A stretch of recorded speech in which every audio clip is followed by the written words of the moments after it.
Welcome back to some more battles. We are in the Great League Remix, and we got a slightly different variation of the last team that we showcased. We got the Shadow Swampert with the Sludge, with the Dewgong, and the Walrein this time.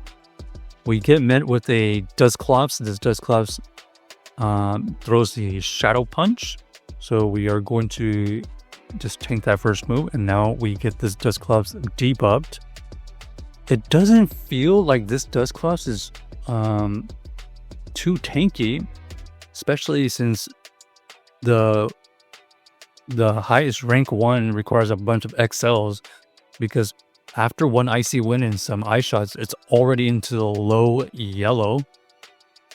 Another Shadow Punch gets used, we can survive it because our Icy Winds have come into play.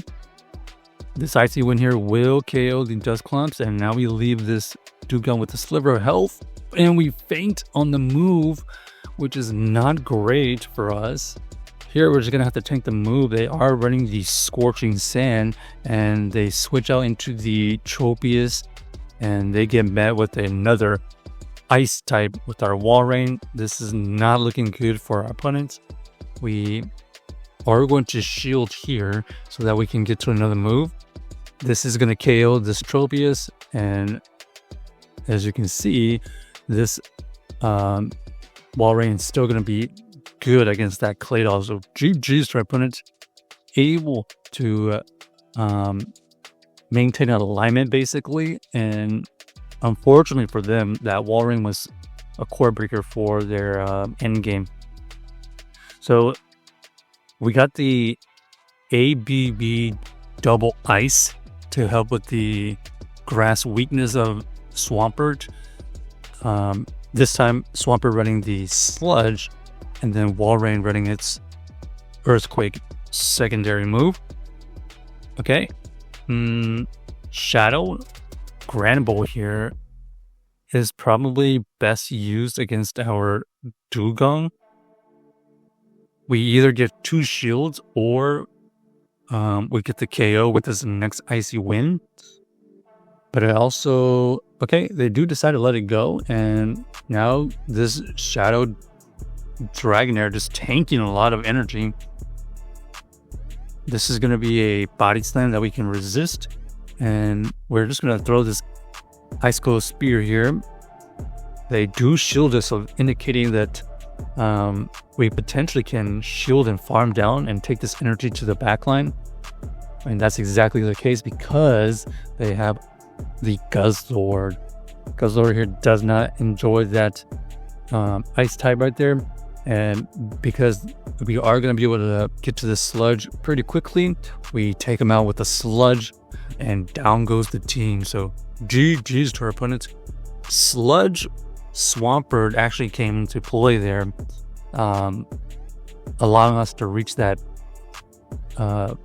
Sludge before they get to their big moves. Okay, interesting. We got the Pidgeot to deal with here. This Pidgeot is going to tank an Icy Wind. Interesting. So they're debuffed at this point, and they go for the Feather Dance bait. So that's really unfortunate for them, because now we're going to be able to throw another Icy Wind. Now they're double debuff, almost forcing them to use a Brave Bird here. So we're just going to tank it. Now we know that they are double debuffed, so we don't really have to worry about the move. However, they reset it and they go into their Umbreon. Umbreon is going to be a tank, as you may know. And then we're just going to okay, here we could have gone Icicle Spear. We definitely should be going for Icicle Spears actually, and because we can spam multiple Icicle Spears. If we had only time for one move, Earthquake would be the play, but we can definitely do another Icicle Spear here. And they switch out into their Pidgeot, and we have another Icicle Spear forage. So down goes the Pidgeot, and down goes their team. So GG's for opponent. The last Pokemon is a mystery actually, but they did have Pidgeot with an Umbreon, so indications are it was some kind of ground type. Okay, they switch out into the Dusknoir here. Dusknoir is going to potentially have Dynamic Punch. They go for the Shadow Punch here, but we shield the first one so that we can get them not permanently, but most likely debuffed for the rest of this particular battle, especially since they let that Icicle Spirit go. We can survive this Dynamic Punch and go for another Icy Wind, which allows us to maintain alignment. And they have the Togetic in that bag, which is very nice for our Walrein. Walrein here, huge damage goes through. Doesn't matter what move this Togetic is running, we can survive the first one, even if they're running Ancient Power for some reason. And now is their decision. Are they going to shield or let it go? They decided to let it go and try to win the game with 2 shields, Steelix. We're going to fire off this Icicle Spear to grab a shield, and then we head into the Shadow Swampert matchup. At this point, we got to make sure we get to 2 Hydros, because they only have 1 shield left. Here comes the Psychic Fang, so we are going to be able to shield that one up. Here goes the Hydro, and down goes the team. So GG's to our opponent. The alignment was in our favor that time. And unfortunately for the Steelix, it just never quite got enough energy advantage to take out our own Swampert. Okay, we got the Shadow Piloswine here versus our Swampert. Looks like our opponent is staying in. Interesting, because this is going to do some huge damage.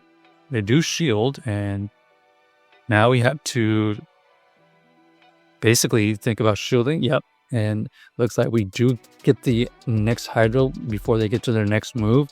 They decided to let it go. And then we see the Pidgeot, so we do have 2 answers for it. Here comes the Shadow Steelix though. We are going to fire off our drill run here. Doesn't quite KO, but it does a huge amount of damage, and now we can just force them to think about shielding here, because they have a Pidgeot still. Okay, and it looks like they just sack it and try to get the energy advantage with the Pidgeot. Pidgeot did get a lot of energy advantage, and they know that that's the writing on the wall, because we still have 2 Pokemon. So check out the team if you haven't already, and let us know if you enjoyed the video.